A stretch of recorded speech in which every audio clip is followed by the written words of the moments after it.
I have with me on the stage Reem Kelani, to my left, who is a Palestinian singer, musicologist and a broadcaster. She was born in England but brought up in Kuwait, and we're going to hear her a little later on this evening.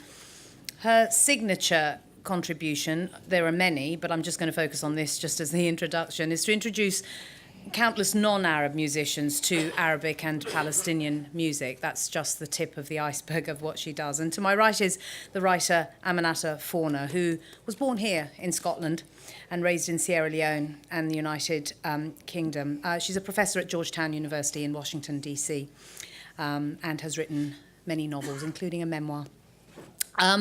So, women on the front line.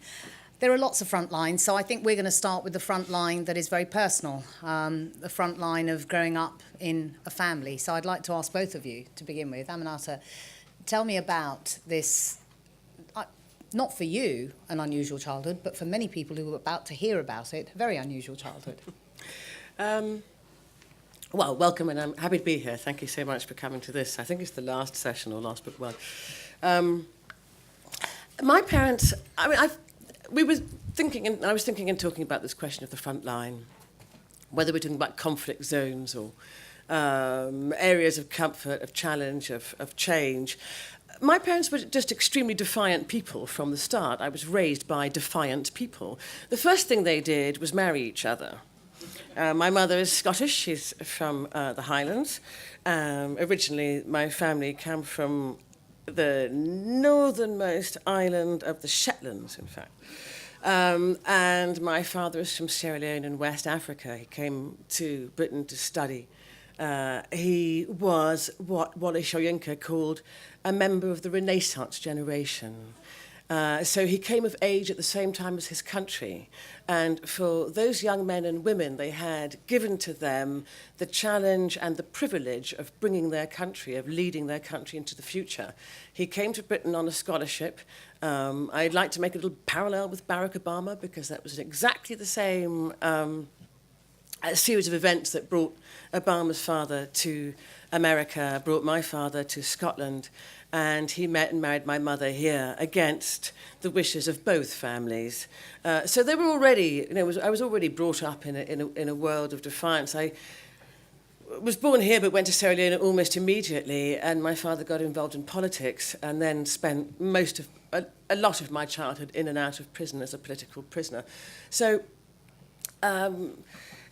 the front line was in our house, actually. We were at the very beginning of those people. My father was pretty much public enemy number one in Sierra Leone for standing up and defying the Prime Minister, who would then become president for life, for being able to foresee what was going to happen and for writing to the country and saying what was going to happen. He resigned his place in the government. He wrote to the country and said, if you let this man carry on, this is what is going to happen. He accused the president of megalomania. He went to prison for it for many years, and he eventually gave his life for it. But I was raised by people who, I think one of the great gifts of my childhood was I was raised by people who asked you to think about who you were and who you were going to be. And when I was 10 years old, very shortly before my father was killed, I had a little autograph book. There's a great fashion for autograph books. And I went around collecting autographs from anybody, because I didn't know any famous people. So I went around getting every member of the family to write in my autograph book. And my father wrote, and when I wrote the memoir of his life, I used it on the flyleaf. He wrote, "Honour and shame from no condition arise. Act well your part, for there the honour lies." A quote from Alexander Pope. And I still have it. I still have that piece of paper in his writing. And it is one small detail of really what it was for me to have that kind of family who asked you to think about your place in the world, asked you who you were, and asked you to act well in the world. And it's something I've never forgotten. I don't always act well, especially after a few drinks, but I was, and I thank them for that gift of being being asked to act well. And our house, as I say, was the front line. My father became public enemy number one. The president had his thugs, he had his militias, he sent them to attack us on a nightly basis. We would wake up to our windows being broken by stones thrown in them. We would be harassed. As I said, my father was imprisoned and we had to go into exile. So the front line was always, for us, really right there. But at the same time, we were taught that's what life was. You know, you take on the challenge and you go with it. Lots and lots to ask you about in what you've just said, Aminatta, but let's just turn to Reem Kelani now. Reem, defiance it could be argued at the centre of your family history too. You were born in Manchester, but tell us about your family and your parents. Defiance I'm very happy, Razia, that you mentioned this word, because Palestinians have benignly and positively appropriated the Arabic word for it, for defiance and also resilience, sumud. S-U-M-O-U-D. You are a victim. You can even say ouch, but you don't behave like a victim. And you move on. But it's your right to say ouch. No one has the right to tell you not to say ouch.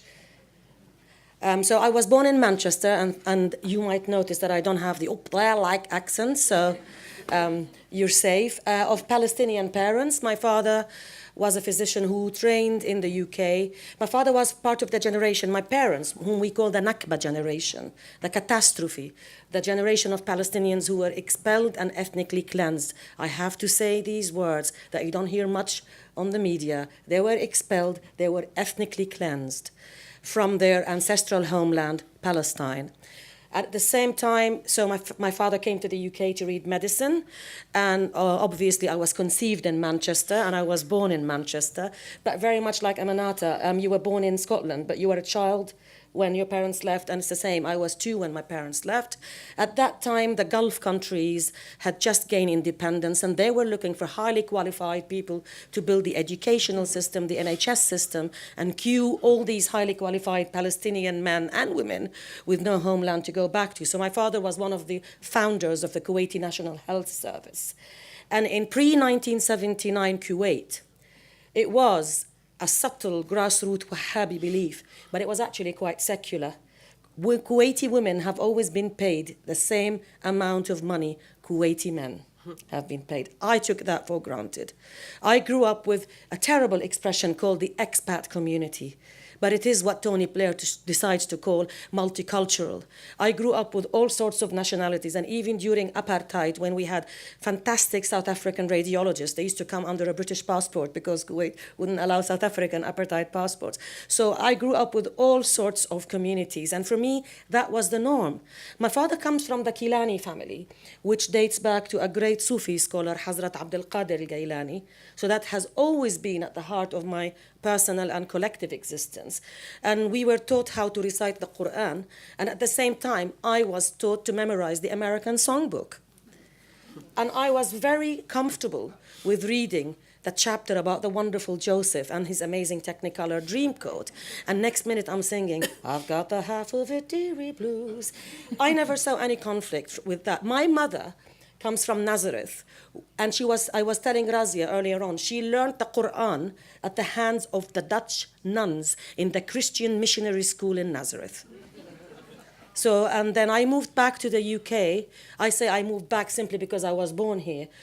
From Kuwait, 1 year before Saddam's stupid decision of invading Kuwait on the 2nd of August 1990, a terrible date. In many cases, it's the very reason why we're all here. That was the beginning of the Pandora's box opening up and exploding. And when I came to the UK to read, check this out, marine biology and aquatic resource management, Saddam Hussein did me a favor. For quite a few weeks, I knew nothing about my parents. And this is, I'll close with this little story about cultural identity. I knew nothing about my parents. I was in the UK. Because I was British citizen, I couldn't get a British Council scholarship to read biology. And because I hadn't paid taxes, because I spent all my life in Kuwait, I had to pay overseas tuition fees. So when Saddam invaded Kuwait, I didn't know whom to go to. So I first went to the Kuwaiti embassy, and thanks to Yasser Arafat's stupidity and lack of gratitude, the PLO was started in Kuwait. Fatah was started in Kuwait. Hell, even Hamas was started in Kuwait. But that's another story. The Kuwaiti embassy said, sorry, you can't come in. Your leader has just let us down. I came back home. There was an advert about the Home Office saying, if you've got family, if you're a British citizen and you've got family in Kuwait, this is the line to call and check if your family is okay. I call them and they say, sorry, your parents are not British. We can't tell you whether they're okay or not. Then when I realized I am a nobody and I had to make something out of myself and to become a somebody. These issues of identity and placing yourself and how you navigate your place in the world is so pervasive. Everybody has a place that they can call home, and I wonder how often you, Aminatta, think about where you would regard as home, because you were born in Scotland and you are also Sierra Leonean. You now live in the United States. Yes. You're also from the United Kingdom, not just Scotland. I just London, wonder. I have a house in You have a London. house in London. I mean, there is. Also, I grew up in Iran and Thailand. I didn't get to mentioning that, but Yeah, that's a no, whole I other was just story. about to get there, because Reem was talking about the pre-1979 Kuwait. I mean, 1979 was a watershed moment in the Middle East, and you were in Tehran in 1979. Yes. How old were you? Well, I was only 14. So, But you have memories. I don't. Well, you know, should I do the identity thing first, Yeah. or Iran? In my family, we have, in my immediate family, the nations of Sierra Leone, Scotland, England, New Zealand, Canada, China, Iran, Jamaica, and Denmark. Immediate family. In my immediate family, that's just parents and brothers and sisters and who they married. Right, so my family is extremely multinational, and this question of identity is one that vexes me. And what vexes me about it is why it vexes everybody else. Right, why is everybody so vexed about my identity? And I've been very comfortable with being several things. I haven't found it very difficult. Identity is overlapping and multi-layered. I am a Londoner. I am a Sierra Leonean. I am a Scot. I am now a resident of Arlington. I am also a professor. I'm also a writer. I'm also a mother. You know, I'm many, many things. And I don't really find these things to be in conflict. And after many years of being asked, which one are you? I thought, eh? It's not an either-or question, it's an and question. It's and but. I am, well, it's not even but, it's just and.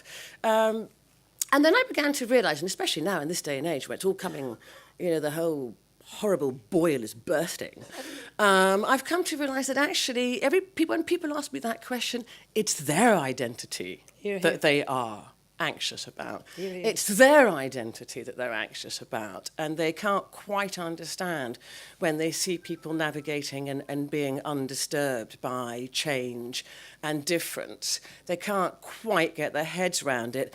The anxiety might be a hostile anxiety, but can also be just a general, genuine anxiety. The world is changing, and what is my place going to be in it? So I feel like actually, contrary to the way that the question is often posed, is I know what my place in the world is, and it's pretty much everywhere. But if you're uncomfortable about your place in the world, that really is a question for you to answer. I once spoke to, now brain freeze, of course, because I'm terrible with names, but a writer who, we'll talk about Iran, was Iranian American, and she said that her way of looking at home, and I've stolen this, her way of looking at home was like a bird's migratory path. She said everywhere a bird lands on its migratory path, it considers to be a nesting place, a possible, a home, and they land in the same places as they go through their migratory path. And that's how I feel. Home is where my clothes are. Home is where I pay tax. Home is where members of my family are. Right? Home is where I know the language. Home is many places to me. I don't have a difficulty with multiple homes at all. We'll come back to Iran Yeah, in a let's. moment, because the notion of home, when you talk about being a nobody, Reem, is very significant. And if you don't have a state, then that takes on a new dimension. It does. There's another word in Arabic called ghurba, gharibi in Farsi and many other languages. The sense of estrangement, the sense of being there and not being there. And you will find this very difficult to believe. The place where I feel ghurba the most is in Palestine itself. Because I wasn't born there, I wasn't brought up there, I am a diaspora Palestinian. That's where my home is, the diaspora. And when I reconciled with the word diaspora, it's the same reconciliation that made me learn how to play the steel pans, to go and play with the local steel pan band outside Grenfell Tower, because I live up the road from there. So becoming a diaspora humanist makes me relate to each and every nuclear issue and problem somebody else has. Another thing I have to thank Saddam Hussein for is that when I had the courage to drop my degree at King's College London and go to the Museum of Mankind and work with the wonderful Sheila Weir, who wrote that seminal book on Palestinian costume. And she said, Reem, instead of researching fish and shrimp, you can research songs. And that made all the difference, ladies and gentlemen. And so my diaspora-ness is home. Is home. And does that, and I related to a lot of what you were saying. And in fact, I get told by many Palestinians in historic Palestine, we like you, but you don't live under bombing and under shelling, so you're less Palestinian than we are. And this business of the auction of suffering, the great Edward Said spoke about, that there is no such thing as an ultimate victim. Well, I even say I don't even want to be a victim in the first place, let alone an ultimate one or not ultimate one. I exist. In Hebrew, they have a lovely expression. أَنَحْنُ عَلَى مَبَا. I am on this map, and I exist. So once I reconciled with diaspora as a form of being, and the person who helped me do that is Carl Gustav Jung. And yes, I went into therapy because after what happened in 1990, I didn't know if I was Kuwaiti, Palestinian, British, Sufi, Wahhabi Muslim, secularist, neurotic, yes, but I didn't know where else to fit everything else. And I was talking to this wonderful therapist who looked at me and she said, what's your name? I said, my name is Reem. And she said, what does Reem mean? And I was seriously depressed after the invasion of Kuwait, because Kuwait was never my homeland, but it's the land of my formative years. That is so important. It's very significant. Razia, your formative years, sorry, you want to say something? Well, I was thinking about you and apart from the fact I can't stop thinking about water resource management. And we'll talk about that another time. Aquatic resource management. I was thinking about, figuring out who you are and going to and your time with your therapist. I was taking a dog walk one day with a friend of mine who's a therapist, and he said, we were talking about all these things, and he said, let me do something with you. And he said, I'm going to ask you the same question 10 times.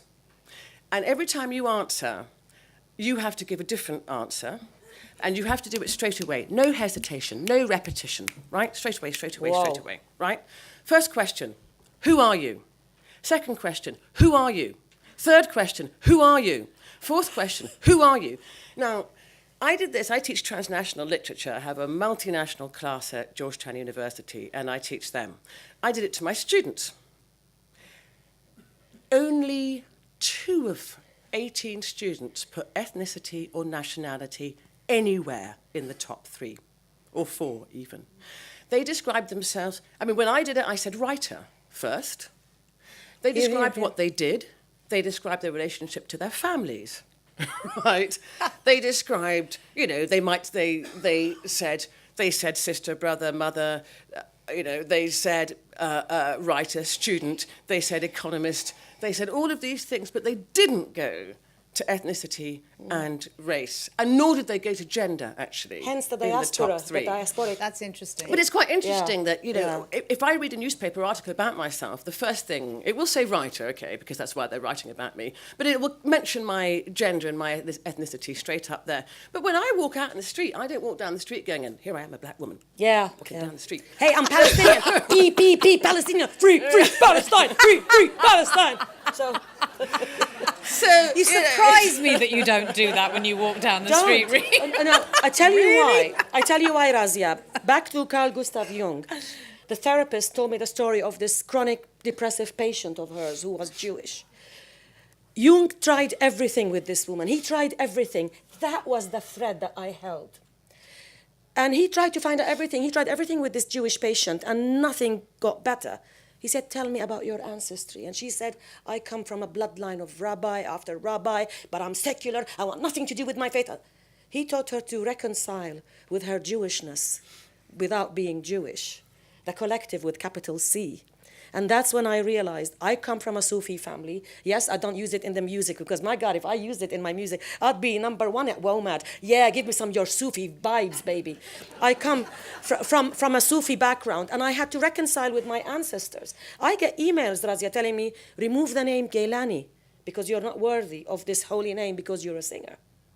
So I had to reconcile with my Sufi background. And it is because of that that I am a singer. And you're absolutely right, Aminatta. Ethnicity and race and gender is actually got naught to do with it. In my case, it's diaspora. In your case, it's your profession. And that brings me to the collective issue with C. And I was talking to you about it earlier on, when the media and many Palestinians talk about the Palestinian issue as either it's about land or it's about religion. First of all, it's not about Jew versus Muslim. Get that out of your head. We've got indigenous Jews, Samaritans, 20% of the Palestinians are Christian, not to mention people who are Muslim with a secular outlook like yours truly. So it's not about that, and it's not even about land. What terrifies Zionism the most is two things: the Palestinian DNA and moral isolation. So I focus on my culture and on boycott and divestment and sanctions. That is who I am. Let's go back to Iran, because I am interested in this, because this is something that really matters to you in terms of 1979. And just tell me a little bit, Aminatta, though, about your experience when you were there. So you have memories of it. You were 14. Oh, yes, very much so. And I wrote an essay recently for Granta magazine called 1979. I was 13 years old in 1979. My stepfather, my parents had divorced many years before, and my mother was married to a New Zealand diplomat. Well, worked for the UN. He was a New Zealander who worked for the United Nations and specialised in trouble spots. So we were sent off to Iran in late 1978. And we watched the revolution unfold. I was there. I was in and out, 'cause I was at school elsewhere, but I was in and out, and we watched the revolution unfold. And it took me many years to make sense of what it was I had witnessed. But, in short, what I saw at a very, very early age was how progress didn't always go forward, how rights could be taken away as easily as they were given.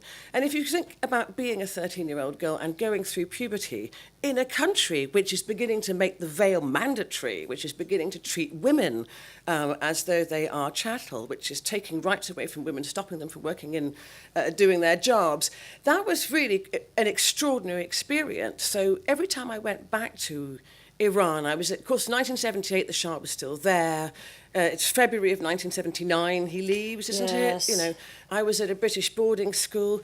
We always had this lovely thing in my British boarding school. If you came from a country where there was a war, you were always allowed to come out of bed and watch your country collapse on television. They'd always get you for the 9 o'clock news. You'd go there and watch your country collapse. So, back to bed again. My collapsing country was then Iran, so I came out, watched the Shah out, watched Khomeini came in. I remember being very confused about whose side I was supposed to be on. One was a monarch. We all were. Yeah, a lot of friends of mine were on Khomeini's side at the beginning. Intellectuals, communists.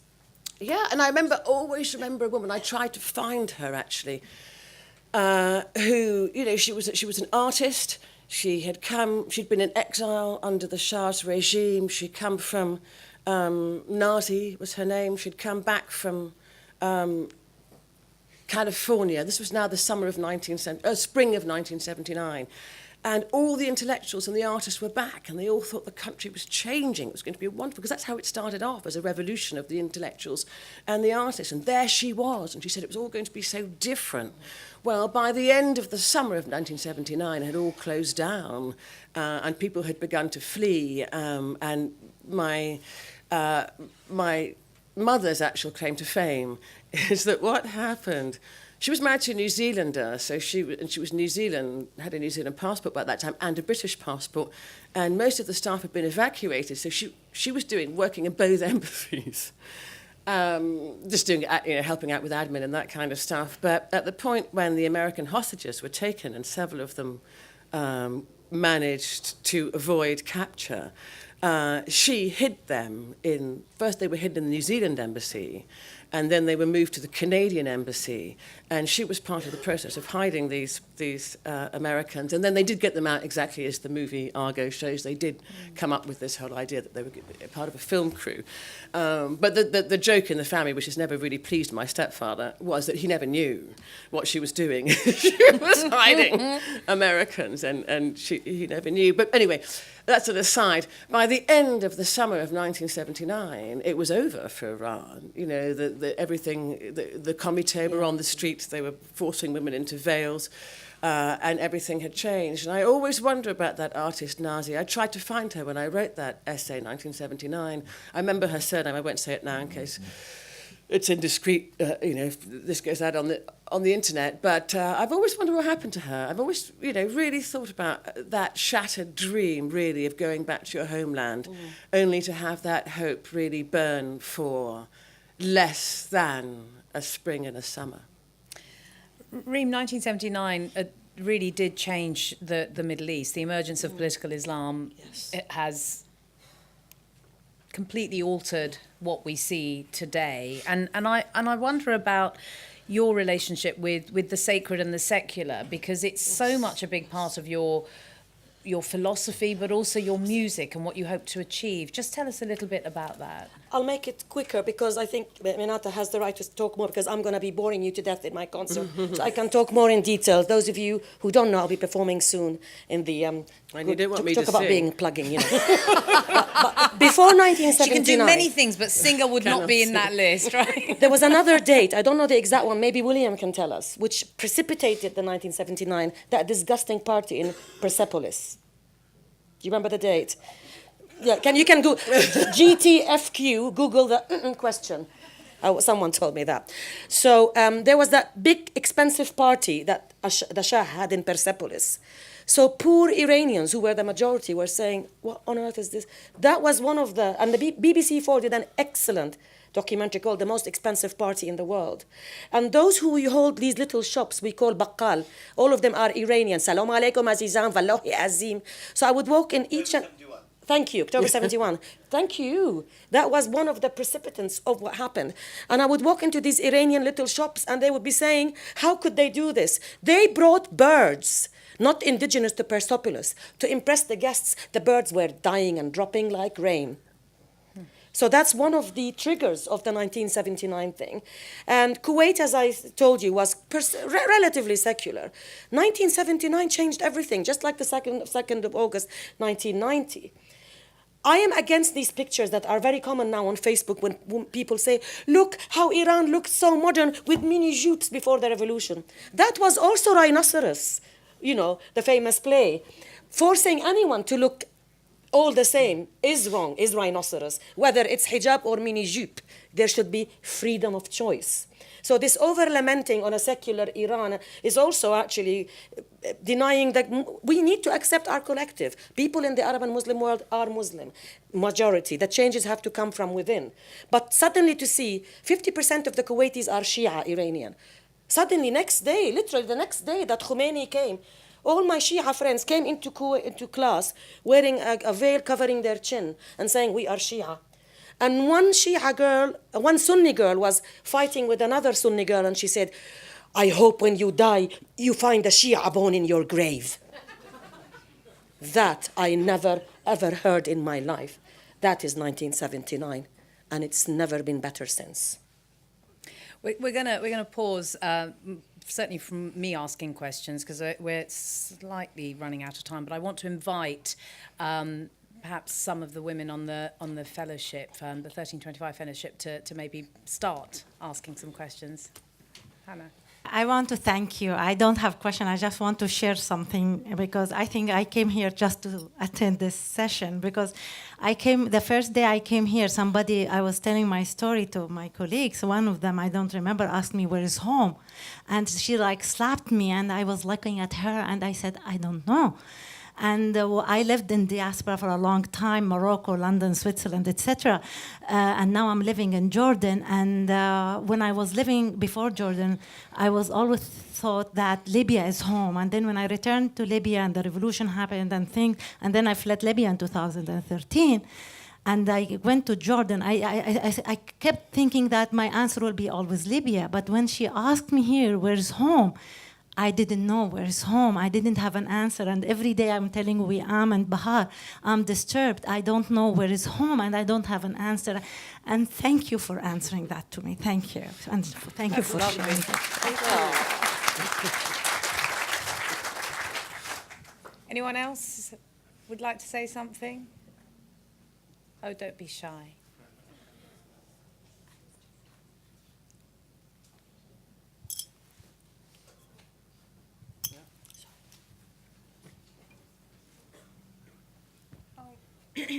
I actually share the same experience being from Afghanistan and becoming a refugee at the age of 6 years old.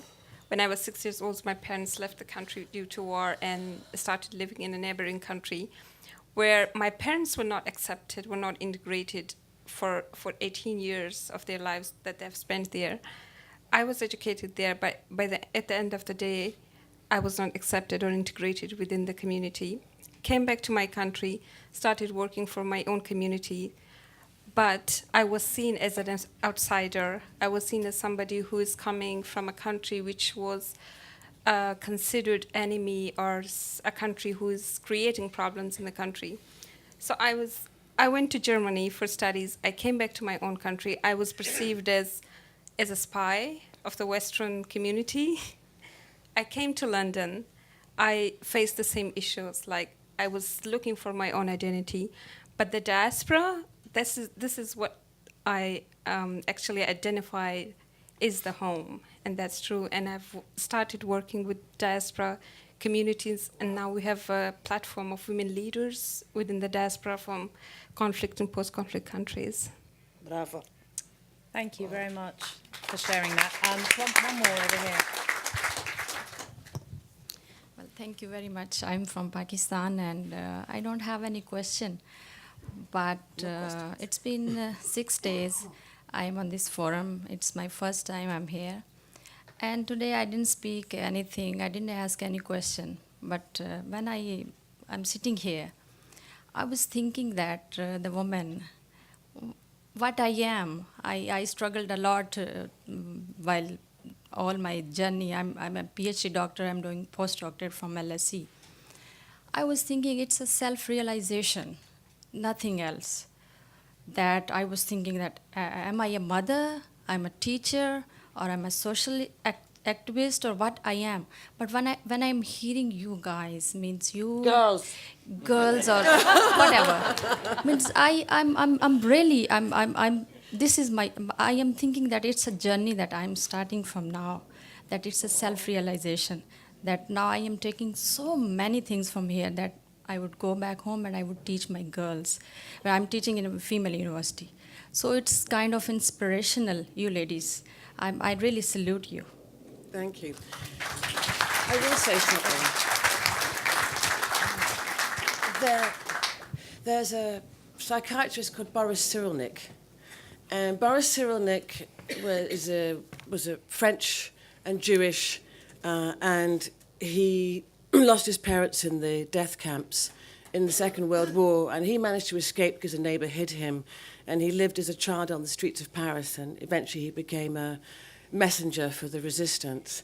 And when he grew up, he became a psychiatrist, and he specialised in trauma and displacement, and dealt with a lot of people who'd been made refugees or who had homes and family members in the war, in particular Jewish community. But what he was in large part responsible for the theories of resilience. Do you know what resilience is? It's why some people survive difficult times and challenging times and indeed grow from them. And some people don't. Some people end up broken by them. And what he discovered was, and this is what's so great about being a writer or an artist, a singer, songwriter, musician, artist, playwright, all the people who are here this weekend and all the people who've come to join in. What he discovered is the key is narrative. If you write your own narrative and you don't allow anyone to write your narrative for you, then you acquire resilience, and that's what it is. Yeah, I will believe that. It's kind of hard to say anything beyond that, Aminatta. Thank you so much. I think we do have time for a couple of more questions if people want to, perhaps not questions, just sharing a story. Do you want to just wait for the microphone? Thank you. I was fascinated by this discussion about the word home because I got a job as a professor too in Belfast. And I was living in Bath, and the British Security Services at the airport, when I was going backwards and forwards to find somewhere to live and all the rest of it. And he said, they got angry with me because I used the word, she said, do you travel regularly to Belfast? And I sort of said, sort of regularly, because it's 1 week and then maybe not. And she was angry because I said that. And so I said, look, it's just I've got a new job and blah, blah, blah. And she said, is this new job of yours taking you home, she said. Because she understood my Scottish accent to be a Northern Ireland accent. Nice. And I said, no. She said, where is your home? And I said, my home is in Bath because that's where my mortgage is. And she said, she was angry that I said that. And I said, are you asking me why I speak how I speak when my home is in Bath? I had to fill in a landing card in my own country that says I was born in Edinburgh. I said, does that answer your question? The next time I came back, a young man in the security services who is of mixed race or something, he said to me, not was I going home to Northern Ireland, oh, are you coming home? He said. I said, I don't know. Sometimes my home is there. So you're all confusing me. Sometimes my home is here. And he looked at me with a twinkle of shared experience in his eyes. And he said, I understand. So thank you for sharing your experience. Thank you. That's so wonderful. Thank you very much. We've kind of run out of time, but I just wanted to say one final thing, just listening to the story that you've shared. You know, I've spent a lot of my life thinking about belonging and where I belong, and I've never been to Beyond the Borders. And for me, this weekend is where I belong, with you, the audience, the people that I've met, the people who I've shared panels with, the people that I've spoken to who've sat up here. The place, the space where we're allowed to think freely and disagree and agree and laugh. The laughing has been wonderful. So if somebody asked me now, where do I belong? I'd say right here. And that's been so special. Thank you so much. Thank you, Aminatta. Thank you, Reem.